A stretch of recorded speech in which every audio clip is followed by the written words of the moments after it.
بسم اللہ الرحمن الرحیم۔ شروع اللہ کے نام سے جو بڑا مہربان نہایت رحم والا ہے۔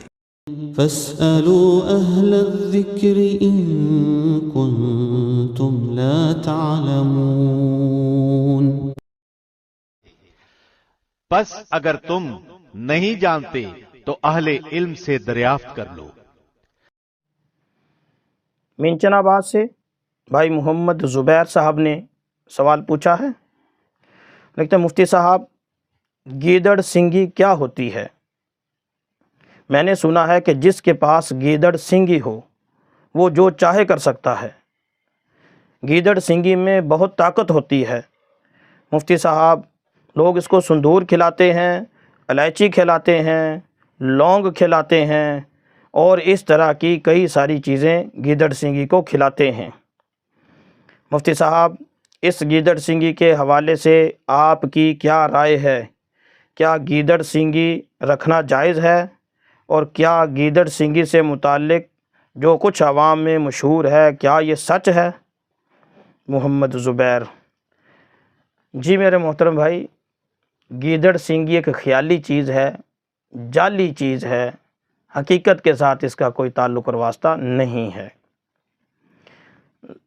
میرے مدرسے پڑھنے کے زمانے سے پہلے کی بات ہے، کوئی شخص مجھے دے گیا گیدڑ سنگی کہ یہ بڑی طاقت رکھتی ہے، سندور کھاتی ہے، یہ کرتی ہے، وہ کرتی ہے۔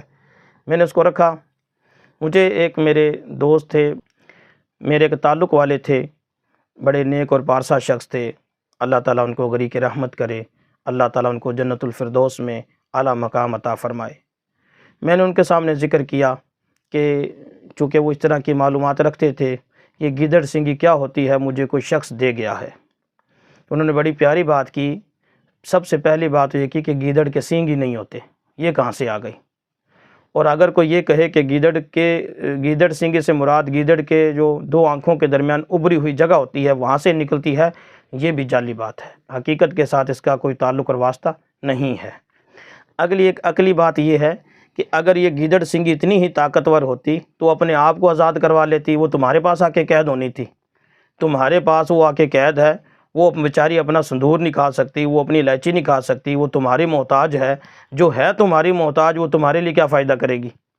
اس لیے میرے محترم بھائی، یہ فضول چیز ہے، من گھڑت چیز ہے۔ کوئی بندہ یہ دعویٰ کرتا ہے کہ میں نے گیدڑ سنگی کے سامنے سندور کر وہ کھا گئی، یہ فضول بات ہوتی ہے۔ وہ سندور ختم ہوتا گرتا جب بندہ اس کو کھولتا ہے، ڈبیا کو کھولتا ہے، تو وہ کہیں آگے پیچھے ہو جاتا ہے سندور، تھوڑا تھوڑا کم ہو جاتا ہے تو لوگ سمجھتے ہیں شاید یہ کھا گئی۔ وہ بے جان چیز ہوتی ہے۔ کھانا پینا تو یہ تو زندگی کو چاہتا ہے اور وہ بے جان ہے، بے جان چیز کھائے پیے گی کیسے؟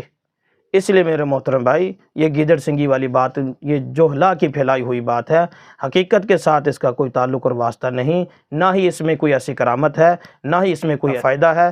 لہٰذا ایسی بد عقیدگی نہیں پھیلانی چاہیے۔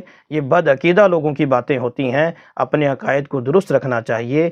ہاں، نماز روزے سے ہمارے اعمال بنتے ہیں، نماز روزے کی طرف ہم آتے نہیں، اپنا حلیہ ہی ہم دینداروں کی طرح نہیں بناتے۔ نبی کریم صلی اللہ علیہ وسلم نے جو اعمال فرمائے ہیں ہم ان اعمال کو لیتے نہیں ہیں، ان چیزوں کے پیچھے بھاگ پڑتے ہیں جو فضول اور لا یعنی ہیں، ان کے پیچھے وقت بھی برباد کرتے ہیں، بعض اوقات پیسہ بھی برباد کرتے ہیں، اپنی محنت برباد کرتے ہیں، حاصل کچھ بھی نہیں ہوتا۔ کوئی بندہ یہ کہہ سکتا ہے کہ میرے پاس گیدڑ سنگی تھی اور میں نے اسے یہ فائدہ حاصل کرا؟ کوئی کہہ سکتا ہے؟ جو کہتا ہے وہ میرے سامنے بندے کو اس کو لے آؤ، میں اس کی گیدڑ سنگی کو پکڑ لیتا ہوں، گیدڑ سنگی مجھ سے اپنے آپ کو چھڑا کے دکھا دے۔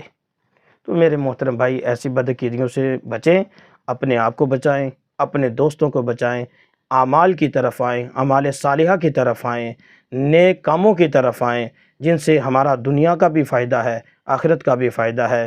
نبی کریم صلی اللہ علیہ وسلم سے محبت کا ثبوت ہے کہ ہم نبی کریم صلی اللہ علیہ وسلم کی تعلیمات پر چلیں، نہ کہ غیروں کی تعلیمات پر چلیں۔ پتہ نہیں کیسے یہ چوڑے چماروں نے یہ چیزیں بنائی ہوئی ہیں کہ یہ گیدڑ سنگی یہ کر دیتی ہے، گیدڑ سنگی وہ کر دیتی ہے۔